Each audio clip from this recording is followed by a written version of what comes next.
client once came to me for help with their emotional eating. They were experiencing a lot of work stress and described how after work their anxious thoughts would spiral, worrying about the next day, their job performance, and what might happen if they didn't do a good enough job. The only way they could calm these thoughts down was to eat. When I'd listened to the client's story and we talked through the various factors that can affect our eating behaviour, I recommended we start by establishing a regular eating routine. The client looked at me, slightly perplexed, and they said, "I thought we'd start by tackling the anxiety, as that's what's triggering the eating." Fair enough, I said, that makes perfect sense. But sometimes the reasons why we eat when we're emotional aren't what we think. And to ensure the work we do with your emotions is as helpful as possible, we need to first stabilize your eating. To their credit, they trusted in me, they trusted in the process, and within a matter of weeks, their emotional eating had stopped. In the next 12 minutes, I'm going to give you 2 questions to reflect on that will help you understand why you eat when you're emotional and what it was that was so helpful for my client in overcoming their emotional eating.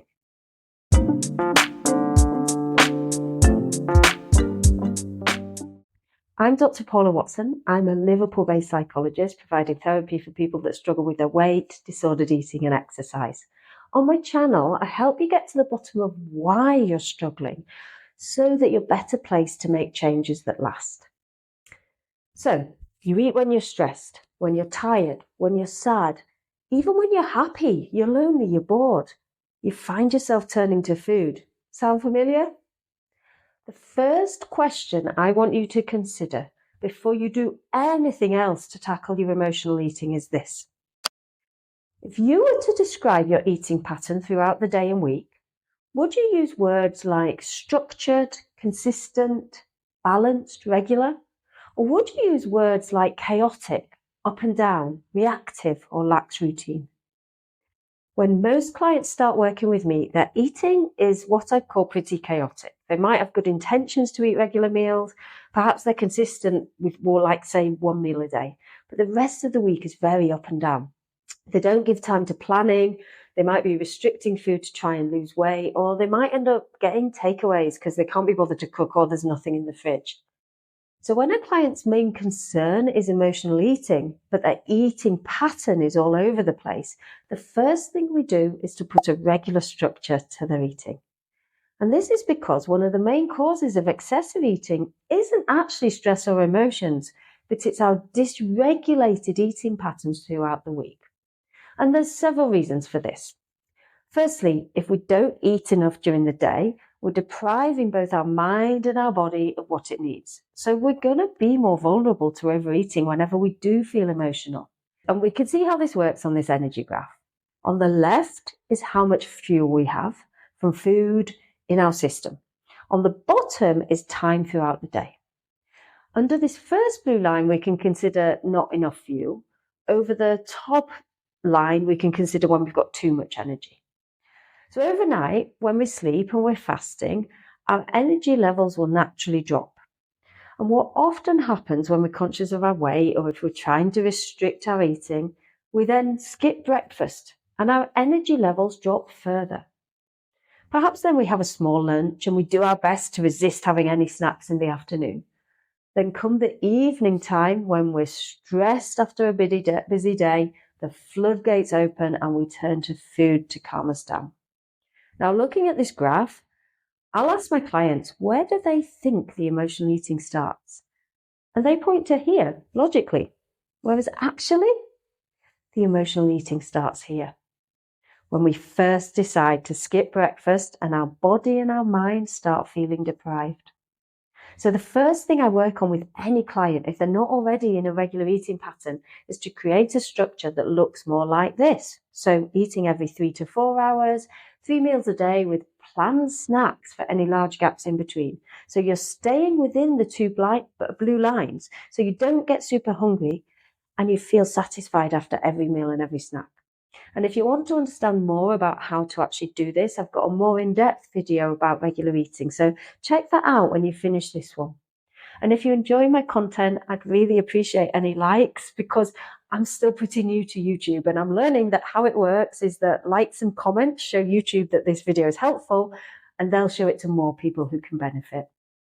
The regular eating pattern I've just described is exactly what we did with the client who was struggling with emotional eating. They started eating breakfast, lunch, and a regular evening meal, as well as allowing themselves planned snacks in between.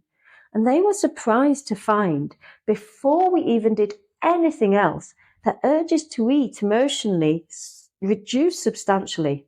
And that's why this is the first step. If your eating's really chaotic now, this step might actually be enough to fix your emotional eating. So you can stop watching this video, go and try it out for a few weeks and see what happens.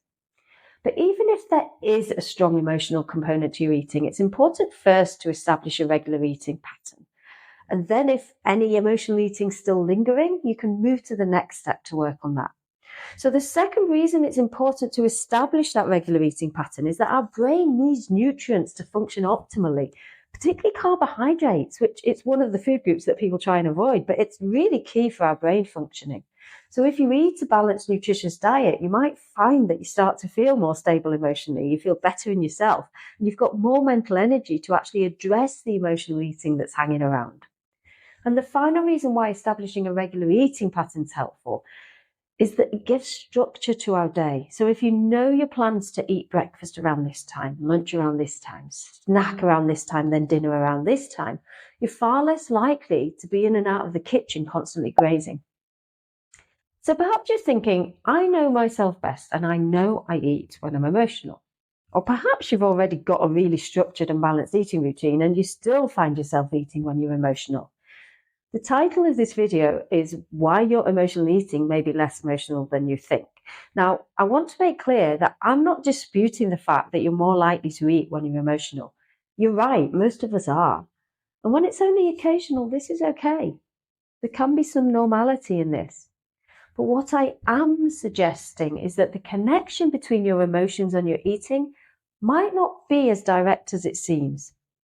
The second question I'd like you to consider is this. Think of the time in your life when your emotional eating started. What was it that younger you really needed at that time? In other words, what gap or void was food filling for you? This might have been a hug. It might have been the knowledge that you were loved or unconditionally accepted. It might have been attention or simply presence from a parent who wasn't around. It made perfect sense at that time that you turned to something you could control to soothe your pain. And this started to form an association in your brain between distress felt from negative emotions and the comfort or soothing you got from food. And what's actually happening now as an adult is it's this learned response playing out, even though food may no longer be needed for that purpose. Perhaps now you're in a loving relationship. Perhaps now you feel unconditionally accepted by another person. Perhaps now you don't feel alone. Or perhaps now you do still feel some of these difficulties, but that learned response is playing out and all you know is to turn to food. We can understand this better by looking at the cognitive model from cognitive behavior therapy, or CBT, which outlines the idea that it's not the situation that automatically leads us to behave in a certain way, but it's the way we interpret that situation. So the situation here is the negative emotion, let's say sadness. When you experience sadness, your automatic thought might be, I feel sad, therefore I need food. You might not even be aware you're thinking anything, but this is happening underneath because it's so programmed, it's been there for so many years. And naturally, you're going to then want to reach for some food. Let's imagine instead you're able to say to yourself, I feel sad, and although I want food, I can see this is a learned response from my childhood. It's no longer relevant today. Eating might help me initially, but in the long run, I'm going to feel worse. You'd be less likely to reach for food and more able to try some different coping strategies instead. And when we're thinking about these, different things work for different people. So think about what brings you joy. It might be creative activities like knitting, colouring, or playing music. It might be reaching out for a chat with friends or family. It might be going out for a walk or getting some fresh air. Try one of these activities instead and see what happens. Or if that feels too much, perhaps you do eat something, but you control the portion and then move to another activity. So rather than eating straight out of that snack bag of chocolates, you put a few in a small bowl and take them into the other room to eat. So there's a discrete start and end to the snack. Now, what I've described here, it's the kind of work we might do together in CBT, because it can be really difficult to change your thinking patterns alone. And if you'd like to find out more about how CBT helps weight loss, check out my more in-depth video about this. And if this has brought up difficult stuff for you from your own childhood, you might also be interested in my video about how our upbringing affects our weight. And for my client, what we did in this second step was to help her reframe her thinking around her own ability to control herself around food. So rather than her automatic thoughts of, this is inevitable, I'm going to eat, she practiced saying to herself, I can cope without eating. And over time, as she established the regular eating pattern and gained more evidence to fuel her belief that she could do it, she was able to control her emotional eating. Follow my guidance in this video and I have every confidence that you too can move towards a life that's not dominated by emotional eating. Now, I've only touched the surface today, but I'm going to be posting more videos on how to develop alternative coping strategies to food and what to do if your excessive eating is driven by habit rather than emotions. So if you'd like to keep learning, please subscribe so you don't miss out. And I'd love to hear if anything I've said has resonated with you. So please comment below and let me know, what would you like to take forward to tackle your emotional eating?